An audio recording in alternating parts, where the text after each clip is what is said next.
Okay, as I loosen the securing bolt on the motor gearbox actuator end of the actuator, you will see this loaded condition relax.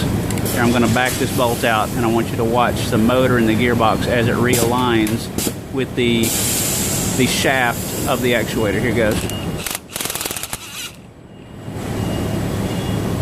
And that was all because of the torque that was created by how tight this bolt had the actuator bracket tightened against the tire chamber.